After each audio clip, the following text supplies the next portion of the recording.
What would you recommend to the person who's looking for a job abroad so that not to be scammed?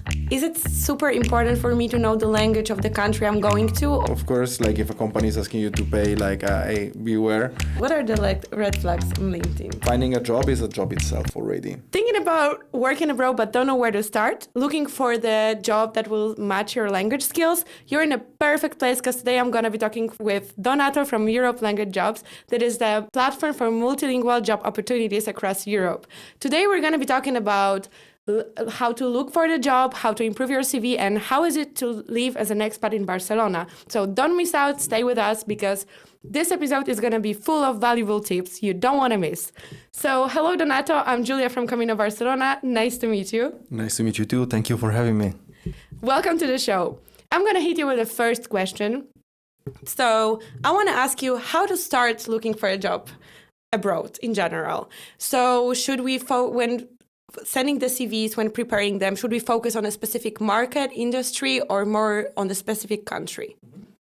Okay, well, I think it's a very complex question, like to break the ice, but we can summarize it like saying that there are two different kind of approach. As you were saying, like you can be looking for like career growth opportunities, or you can focus more on work-life balance. So it depends on what you're looking for, on your personal and professional background, and all these things. I think they can help you like to decide. So the answer is very personalized for everyone, and there is not like the right or the wrong thing to do. So maybe you can go to I would say wealthier country with a lower probably work-life balance, no.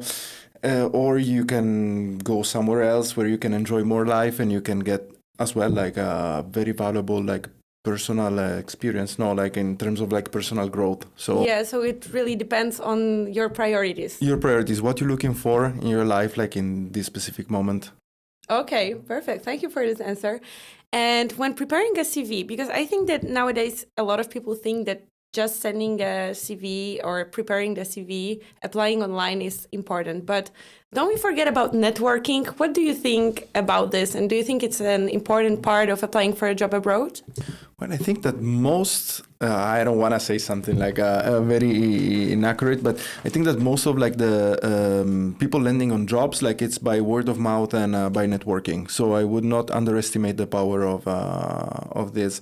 Of course, the CV is the first step, like the first thing to do when looking for a job is what makes you like put like a foot in the door, no, for an interview, but it's not everything. Like a CV without other skills that you can get by doing networking, for example, it's not enough. So I would recommend to attend, like, for example, what comes to my mind is job fairs or other networking event for expats, hobbies, or also language schools as well. Like so many people met each other now through these channels.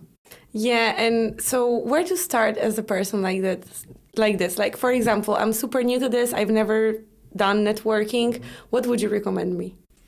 It's about like where to look basically for this, taking the leap and jump. Like you can find many events like on social media in general, or I would say mostly on social media. So it's about finding like using the right keywords to find what you're looking for. Like there are many pages, many websites like where you can find like events for expats, for example, in Barcelona. So I would start from there. Okay, perfect. Maybe I'm going to try one day. And what about the languages?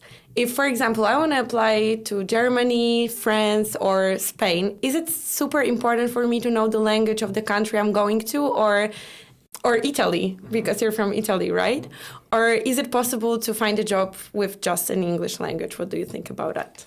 Well, I think that for sure learning the local language is an advantage. Like it's also what brought me here, because like I needed like I could do this job like in English, but the knowing Spanish gives me an advantage. Like in this case, like interacting with local authorities or locals in general. So I would recommend to always like study or try to approach the language of the country you want to move in. But at the same time, it's possible to find a job like without knowing the local language. It's basically what we believe in Europe language jobs. Like we help candidates to find a job abroad using their native language skills, no, as an asset. Oh, just a native language, so not even English. I mean, English is we can say it's the bare minimum, like to go abroad. Mm-hmm. So English plus the native language. Okay. And for us, this is enough. Then there is time to learn the local language once you're there. Yeah, well, once you're in the country already, it's also easier, right? Yes. To learn the language. I did it like this. Yeah? I think, yeah.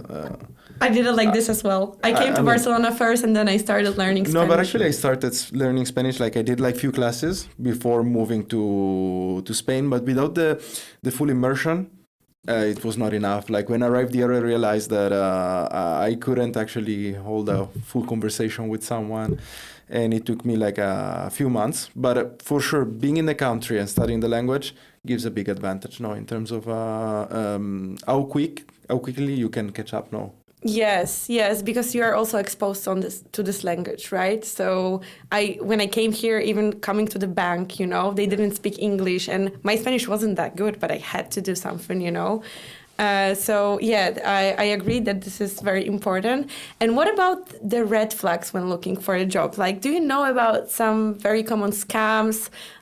What would you recommend to the person who's looking for a job abroad so that not to be scammed? Well, all the questions regarding finding job, like job offers, preparing for job interviews, they always start like with the same answer, which is like making some research, no? So when we find something suspicious, the first thing to do, I think, is to check the company reviews, like use website like Glassdoor, for example, or other sources that can help us to have a better understanding about the company from the perspective of the former employees, for example. And this can help us. Then, in terms of like red flags, the most common that come to my mind probably are like unrealistic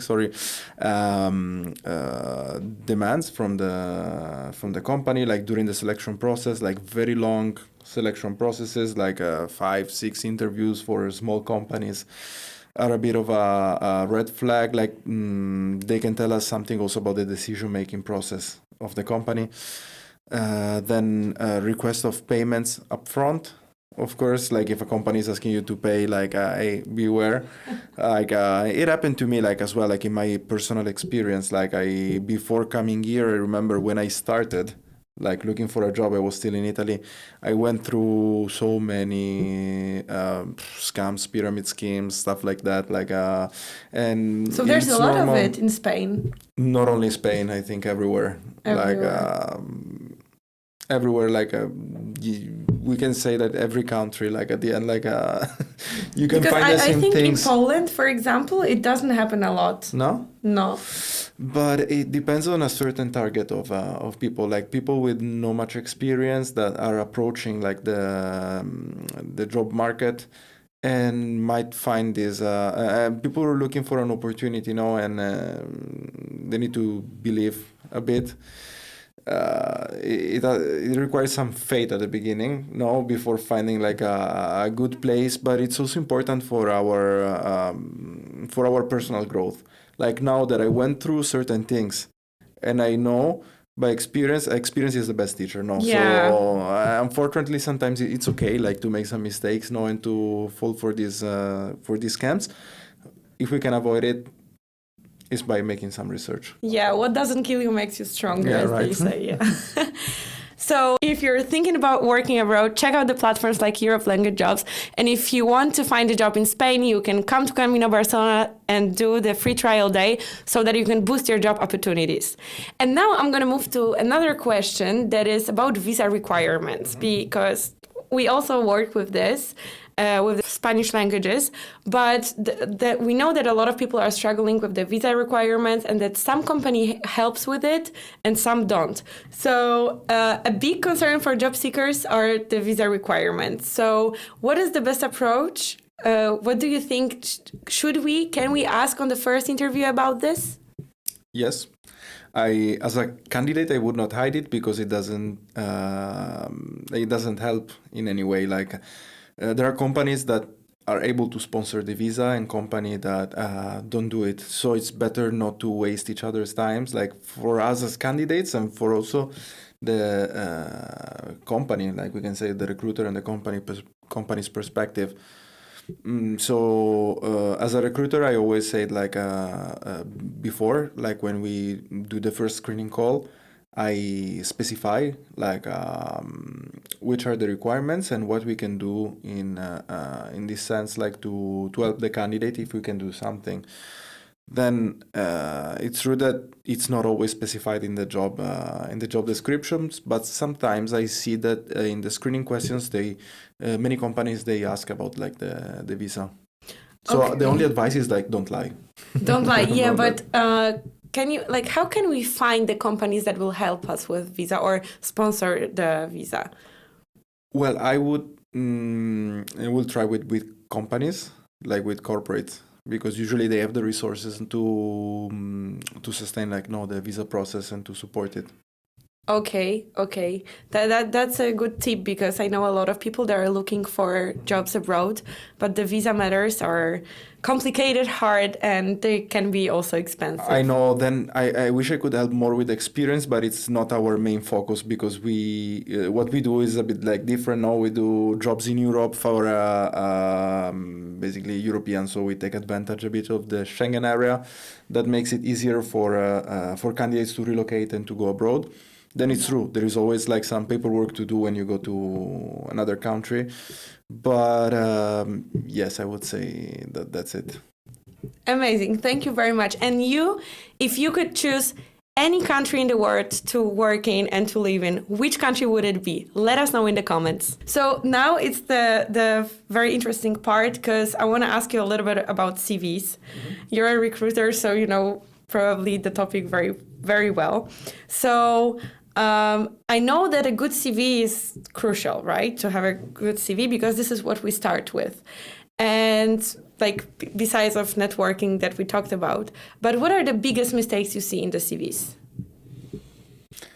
Oof, this one I don't know where to start with this because there are so many things that are wrong with CVs. So I can start from the visual part, like bad formatting or like bad templates.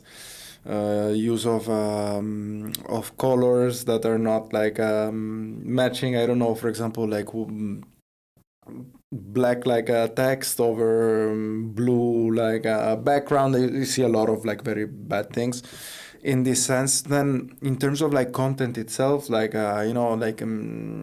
typos or when you are as a recruiter, you can see that the CV was not at all tailored for the job offer. So I post a job offer for marketing, and then I receive the application from someone with a CV that is about like something else completely. And there is no matching background.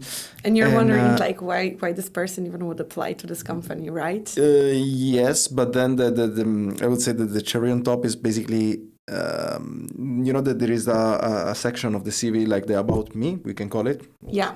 On top, when as a candidate, I can express my interest for the company or for the position, or I can also define what is my trajectory. I understood. I think we all understood. I can express what is my interest in a certain career path. Okay. So if I express that I would like to pursue a certain career and then I apply for a completely different job, like I see that someone is just applying everywhere and that they don't care, and the moment they find what they're really looking for, like they will go away. So it's a bit of a red flag in this sense. Like at the end, like we know that everyone is looking for a job, because you need to work, to pay the bills and everything. Yes. But at the same time, like as a company, I prefer to hire someone that might feel a bit more invested in what we do and interested rather than someone who just come to pay the bills. Yeah. And but what about the photos, for example? Because I know that in some European countries, the photos are like very welcome in the CVs, and in some not. What is the safest approach to that? Previous research. That's the only thing we can do. Like if we want to apply to a certain country, we should make some research about like which are the requirements for the CV. We know that UK, Ireland, pictures are not welcome, for example. How Same about way, Spain? Spain, yes. Spain might have a problem with Europass. I think the format of the template of the CV, but it always depends on each and every country. So, well, we published something in our blog about it, like where we explain like for like what is the approach for every different country. Okay, that's a very good tip, and that's very interesting.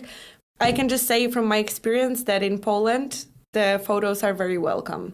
But I don't know about Spain, for example. So as you're saying, it's good to do the great research, right? And what about LinkedIn? Is it super important nowadays, or like are the traditional CVs outdated a little bit? Like, should we be more on LinkedIn and present ourselves online? I don't think one thing should exclude the other. So CV is important.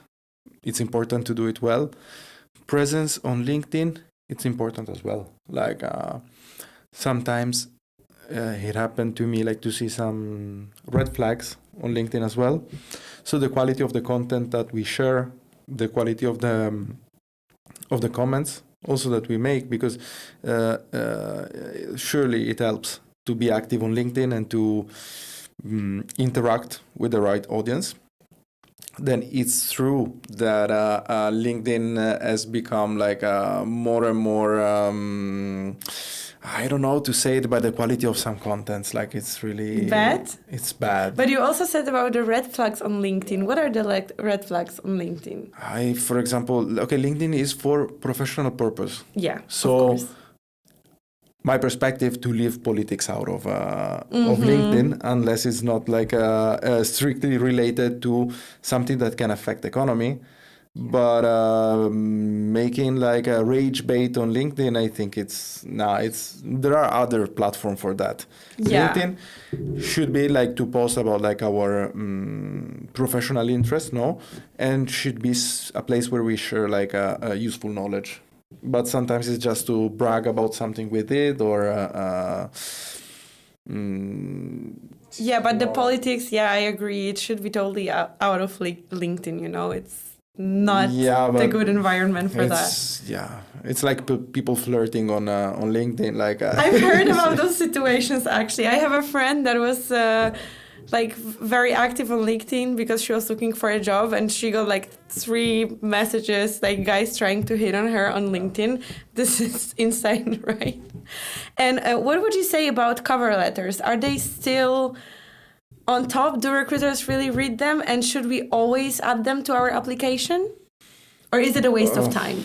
Well, this is also something very personal in a certain way. Like every recruiter has a different approach, or every corporate, because there are corporate that have different policies. From what I know, like big corporate are more interested in cover letter, because somehow they help also doing like the selection. No, many people drop out when it's time to add the cover letter, because let's face it, like finding a job is a job itself already. Applying to different jobs, if you have to personalize the CV and always write a cover letter, like as a first thing, it's something I personally don't like. Okay, Yeah, because it doesn't tell me anything. The candidates still don't know much about about our company. I was supposed like to express the interest through a cover letter before a first it can be part of the selection process. Wait, if it's like the second step of the interview, for example, like between the two things, we can ask like to add a cover letter to check about the real interest and stuff like that. But otherwise, from my perspective, they're a bit like anachronistic. you've also said something very important that I really liked, and I totally agree with it, that looking for a job is already a job, right? It's a long process sometimes, and you really need to be prepared for that, right? So my other question is that about the CVs. Are there any, do you think that this is super important to mention experience always, or are there some branches in which you would focus more, for example, on portfolio and... Mm-hmm. Well, since you mentioned portfolio, what comes to my mind is like jobs with more visual, creative impact, like, I don't know, graphic design, certain branches of marketing. In this case, yes, for sure. Otherwise, I mean, like portfolio is not required to everyone, each and every market. Yeah, in each and every industry. It's again really personalized, I think. So it's hard to give a general answer. And the other thing I wanted to ask you, because I have a friend that applied for a job, you know, and she had an amazing experience, but her CV was like for 2 pages with a lot of unnecessary details. And I know that you've already said a lot actually about the red flags in the CVs and about the things that recruiters don't like.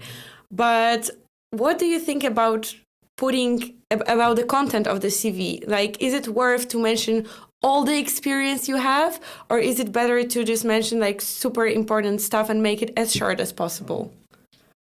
I think it depends on how much experience we have, and if we are able, as a candidate, now writing the CV, to basically to write it down on paper in an interesting and compelling way. Because if I find a CV of 2 pages, 3 pages, but it's interesting, I will read it. Like if I realize that it's a lot of like super not connected to each other things. Yeah, like irrelevant details, like too many information that I don't care about. Like I say it's a bit of we can say a turn off for for recruiters, because at the end you don't want to waste like, your time to read I want everything. to go straight to the point if it's possible. Then obviously, if you're talking about a candidate with 15 years of experience and I don't know, many companies, yes, makes sense. But when I find a CV of I don't know, an early graduate student, that has no experience yet, but puts me like 5 pages about things they did in school, like, and tell me about like the subjects they studied in high school, like I don't care. Yeah, like, I don't care. Yeah, of course, I get that. And do you already have your international CV ready? Let us know in the comments. So now let's talk about something less connected to the job itself and job search, but more about living in Barcelona. I think it's a nice topic, and like we can talk about it for hours. Probably yes. But so how is it to be an expat in Barcelona, and is it hard to make friends here? It can be tricky.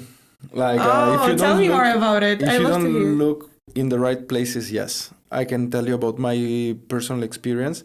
When I came here in 2019, I came here to do a master. So I met many people during the first year.